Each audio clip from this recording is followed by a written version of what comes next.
दोस्तों दोस्तों एक व्यक्ति जो भागा भागा अपने घर से बाहर की और दोस्तों एक व्यक्ति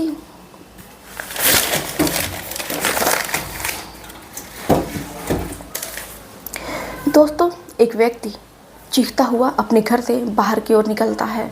वो लोगों से मदद की गुहार निकालता है, बचाओ बचाओ बचाओ। तभी आस पड़ोस के जो भी लोग होते हैं उस व्यक्ति की आवाज़ सुनकर अपने घर से वो भी भागे भागे दरवाज़ा खोल कर निकलते हैं।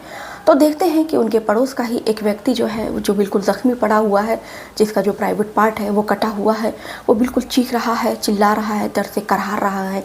अब जैसे ही आस पड़ोस के लोग कुछ समझते हैं तब तक कि देखते हैं कि तभी देखते हैं कि उसी घर से एक लड़की निकलती है जिसके हाथ में हथियार होता है। और उसके बाद से वो कुछ समझ ही पाते कि जो लड़की है फिर से उस व्यक्ति के ऊपर हमला कर देती है। और उसके बाद से गांव वाले कुछ समझते हैं, उसको बचाने की कोशिश करते हैं, लड़के को हटाते हैं। और लेकिन लड़की जो थी इतनी ज़्यादा आक्रोशित हो जाती है कि वो यही कहती है कि आज मैं इस व्यक्ति को ज़िंदा नहीं छोड़ूंगी, आज मैं इसको मार डालूंगी। अब लड़की जो है अब जो लड़की होती है उस हथियार से उसने उसके गर्दन पर वार किया था, उसने उसके हाथ पर वार किया था। यानी कि ऐसी कोई जगह बची नहीं थी जहां उस लड़की ने उस व्यक्ति पर वार नहीं किया था।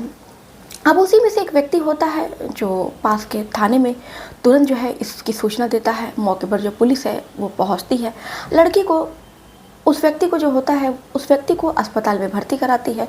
लड़की से पूछताछ करती है। पूछताछ में पता चलता है कि दरअसल वो व्यक्ति कोई और नहीं बल्कि उसका ही अपना पिता है। अब पुलिस भी हैरान थी कि आखिर में एक लड़की जो है, एक जो बेटी है, वो अपने ही पिता की हत्या क्यों करना चाहती है और अपने पिता का उसने जो प्राइवेट पार्ट है, पुलिस ये नहीं समझ पा रही थी आखिर में वो जो लड़की है अपने ही पिता का प्राइवेट पार्ट, अपने ही पिता का निजी अंग वो क्यों उसने काटा। अब उसके पास से पुलिस जो है आगे की तफ्तीश करती है और लड़की से पूछताछ करती है। तो लड़की जो होती है वो पहले तो कुछ बताती नहीं है, लेकिन पुलिस जो है जब उसे सख्ती से पूछताछ करती है तो लड़की जो है वो सारा सच जो है वो बयान कर देती है कि क्यों उसने आखिर में अपने पिता की जान लेनी चाहिए और अपने पिता का उसने प्राइवेट पार्ट को आखिर में क्यों काटा।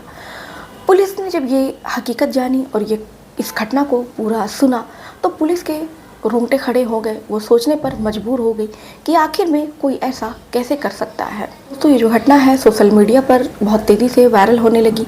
जिसने भी ये घटना सुनी, लड़की की हर कोई तारीफ़ कर रहा है, हर कोई यही कह रहा है लड़की ने जो भी किया सही किया।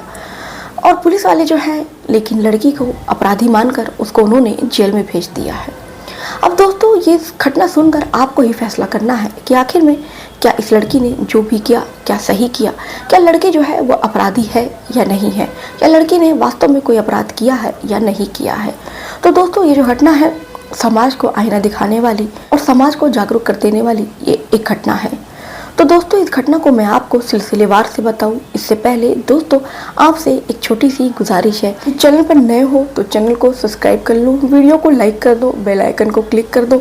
आप चाहते हो कि मैं अपनी वीडियो में आप लोगों का नाम लूँ तो अपने नाम के साथ साथ अपने ज़िले, मोहल्ले, कस्बे का नाम करके ज़रूर बताया करें। तो चलिए दोस्तों इस घटना की शुरुआत करते हैं। दरअसल दोस्तों ये जो घटना है महाराष्ट्र राज्य की घटना है। महाराष्ट्र में एक जगह पड़ती है पालघर में ही एक इलाका पड़ता है जिसका नाम नाला सुपारा है। नाला सुपारा के अंतर्गत ही एक थाना आता है जिसका नाम नाला सुपारा थाना है। तकरीबन दोस्तों 28 मार्च की ये बात है, यानी कि 28 मार्च 2025 की बात है। लगभग दोपहर के 2 बजे होते हैं। तभी रमेश जो है अपने घर से चिल्लाता हुआ, चीखता हुआ, बिल्कुल तड़पड़ाता हुआ अपने घर से बाहर निकलता है। उन लोगों को मदद की गुहार लगाता है, कहता है कि बचा लो, मुझे बचाओ, मुझे बचाओ, मुझे बचाओ, भाई कोई है मेरी मदद करो, मेरी मदद करो। अब इतना ही सुनना था कि आस पड़ोस जहाँ तक उसकी आवाज़ जा रही थी, जहाँ तक उसकी जो आवाज़ है वो गूंज रही थी आस पड़ोस के लोगों तक, वहाँ के लोग जो है तुरंत है अपना दरवाज़ा खोलते हैं और बाहर निकलते हैं, देखना चाहते हैं कि आखिर में कौन व्यक्ति इतना चीख रहा है, चिल्ला रहा है। अब वो जैसे ही देखते हैं तो देखते हैं उनका ही पड़ोसी जिसका नाम रमेश है वो बिल्कुल चिल्ला रहा है, चीख रहा है। फिर वो देखते हैं कि उसका जो प्राइवेट पार्ट है वो कटा हुआ है। वो लोगों से कहता है मुझे बचा लो, मुझे बचा लो। अब उसके बाद से वो इतने में कुछ समझ ही पाते, तभी वो देखते हैं कि अंदर घर से उसकी जो लड़की है रमेश की, वो निकलती है, जिसके हाथ में हथियार होता है। अब उसके बाद से वो और भी ज़्यादा हैरान और परेशान हो जाते हैं कि आखिर में ये जो लड़की है अपने ही पिता के साथ ऐसा क्यों कर रही है।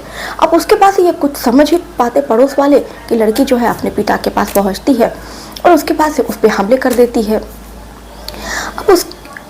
अब उसका जो प्राइवेट पार्ट होता है उसको वो एक नाले में फेंक देती है। कुछ लोग तो बैठ के तमाशा देख रहे थे। उसी में से एक व्यक्ति जो होता है वो नाला सुपारा थाना में फ़ोन करके इसकी सूचना देता है। अब जैसे ही इसकी सूचना जो है वो पुलिस वालों को मिलती है, पुलिस वाले जो होते हैं वो तुरंत जो है मौके पर पहुंचते हैं और उसके बाद से लड़की को जो है वो गिरफ्तार कर लेते हैं।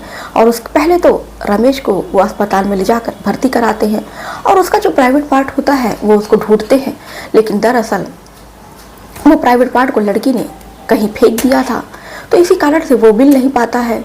तो इसीलिए जो पुलिस वाले होते हैं पहले तो रमेश की जान बचाते हैं कि उसके बाद से उसको ले जाकर अस्पताल में भर्ती कराते हैं और इधर जो लड़की है उसको गिरफ्तार करके थाने में लेकर आते हैं।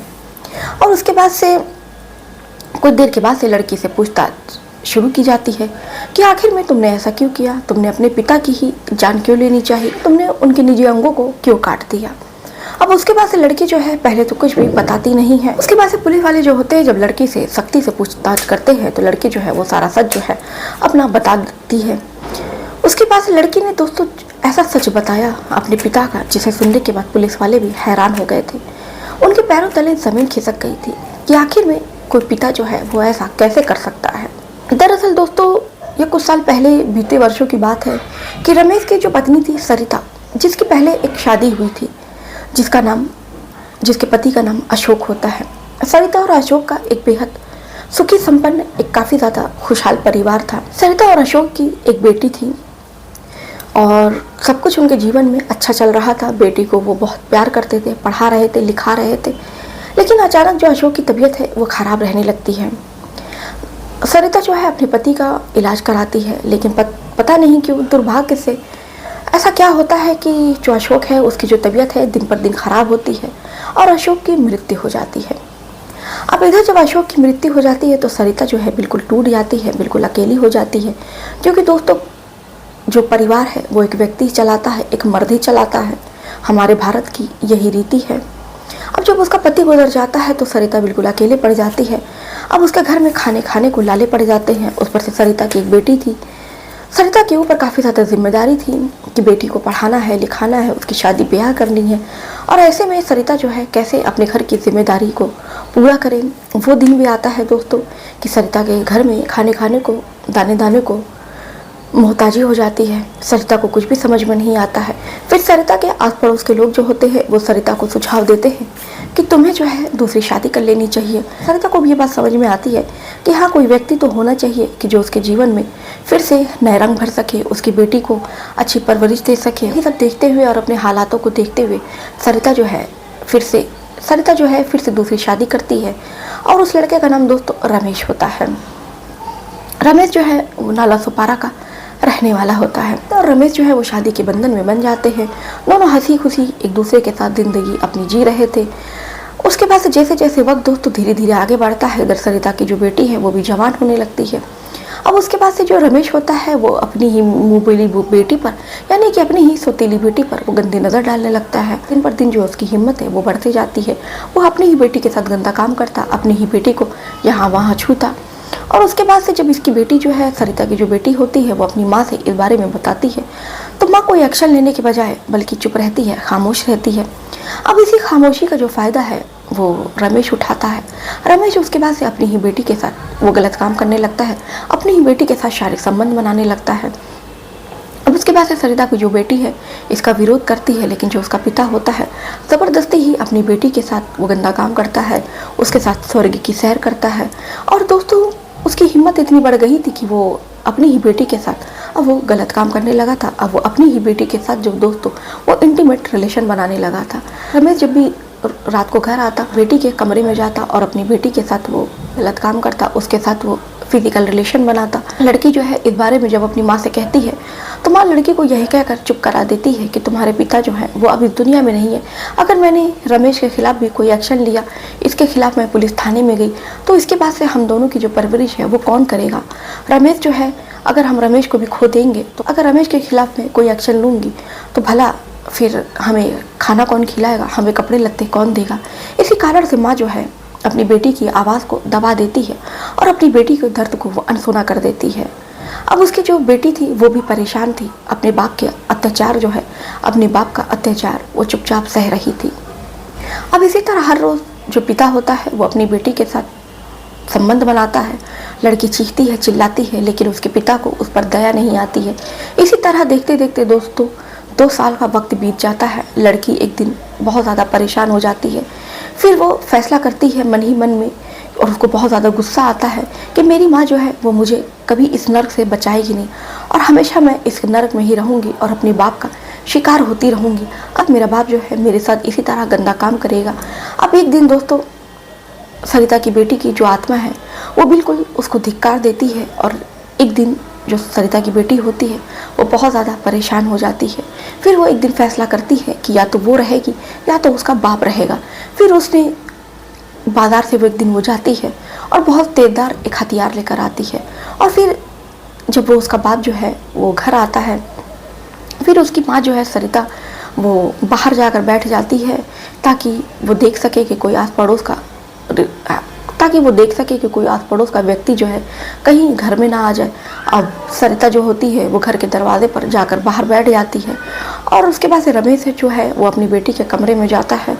तो उसके बाद से बेटी जो है वो समझ जाती है कि उसका बाप जो है वो क्यों आया है और उसके साथ क्या करेगा। इधर बेटी भी आपकी फिराक में थी। बेटी अपने बाप से कहती है कि पिताजी मैंने एक ब्लू फिल्म देखी है जिसमें ऐसा ऐसा होता है, तो मैं सोच रही हूँ आज आपके साथ कुछ नए तरीके से आपका मन बहलाऊँ, कुछ नए तरीके से आपके साथ संबंध बनाऊँ। अब इतना सुनना था कि जो पिता होता है बहुत ज़्यादा खुश होता है, कहता है कि ठीक है जैसा तुम चाहो। और उसके बाद से जो बेटी होती है वो अपने पिता की आंखों में पट्टी बांध देती है।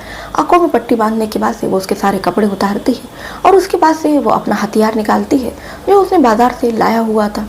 अब उसी हथियार से वो उसके निजी अंगों पर वार करती है और उसके निजी अंगों को वो काट देती है।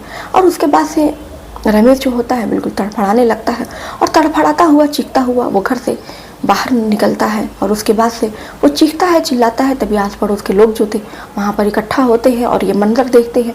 वो कुछ समझ ही पाते कि आखिर में रमेश के साथ क्या हुआ है। तभी देखते हैं कि रमेश की जो बेटी है वो एक तेजधार हथियार लेकर अपने बाप को मारने की तरफ जा रही है। वो यही कह रही है कि आज मैं इसको छोड़ूंगी नहीं, मैं इसको मार दूंगी। अब ये सब नज़ारा जो है आस पड़ोस के लोग देखते हैं, और इतने में एक व्यक्ति जो होता है वो थाने में फ़ोन कर देता है। फिर उसके बाद से नाला सुपारा थाने की जो पुलिस है वो मौके पर पहुंचती है, लड़कियों को गिरफ्तार करती है और रमेश को दोस्तों वो अस्पताल में ले जाकर भर्ती कराती है। वो उसके प्राइवेट पार्ट को, निजी अंगों को ढूंढते हैं, लेकिन जो उसका प्राइवेट पार्ट है लड़की ने नाले में फेंक दिया था। इस कारण से जो उसका प्राइवेट पार्ट है वो मिलता नहीं है। रमेश की जान जो है वो बचाना बहुत ज़रूरी था, क्योंकि रमेश जो था वो बहुत गंभीर हो चुका था, गंभीर हालत में था। अगर तुरंत उसको अस्पताल में भर्ती ना कराया जाता तो शायद रमेश जो है उसकी जान भी जा सकती थी। अब रमेश को जो पुलिस वाले भर्ती कराते हैं, इधर जो लड़की से पूछताछ करते हैं तुमने अपने पिता के साथ ऐसा क्यों किया। तो लड़की जो है फिर अपने पिता की जो सच्चाई है पुलिस वालों को बताती है कि दरअसल उसका जो पिता है उसके ही साथ, अपनी बेटी के साथ 2 साल से उसका बलात्कार कर रहा है। इस बारे में जब उसने अपनी माँ को बताया तो माँ जो है वो कभी भी इसका विरोध नहीं करती, बल्कि वो अपनी ही बेटी को चुप करा देती, ये कहकर कि अगर मैं तुम्हारे पिता के खिलाफ तुम्हारे पिता को कुछ कहूँगी तो तुम्हारा पिता जो है वो हम दोनों को छोड़कर चला जाएगा, तो फिर हम लोगों का जो खर्चा है वो कौन चलाएगा। अब उसके बाद से लड़की फिर बताती है कि कब तक मैं इसको सहती। तो आखिर में एक दिन मैंने अपने मन में ये सोचा कि या तो मेरा बाप रहेगा या मैं रहूँगी, इसलिए मैंने सोचा कि क्यों ना मैं रास्ते से अपने बाप को ही हटा दूँ। मैंने तो सोचा था कि आज मैं अपने बाप की हत्या कर दूँगी, लेकिन मेरा दुर्भाग्य था कि मेरा बाप जो है वो बच गया। लड़की से पूछा जाता है कि क्या जो तुमने किया है और अब तो तुम जेल में रहोगी, क्या तुम्हें किसी बात का कोई अफसोस है। तो लड़की कहती है कि भले ही मेरी जो उम्र है पूरी उम्र जेल में गुजरे, भले ही मुझे फांसी हो जाए, लेकिन मुझे अपने पिता को सबक सिखाना था। उसके बाद से दोस्तों ये जो घटना है सोशल मीडिया पर वायरल होने लगती है। हर कोई लड़की की तारीफ कर रहा था और यही कह रहा था कि लड़की को बिल्कुल ऐसा ही करने चाहिए था और एक लड़की ने जो भी किया वो सही किया। तो दोस्तों आपकी नज़र में आपको क्या लगता है कि लड़की ने जो भी किया क्या वो सही किया? इस घटना पर आपकी क्या राय है दोस्तों, आप क्या सोचते हैं? अपनी राय कमेंट में करके ज़रूर बताइएगा।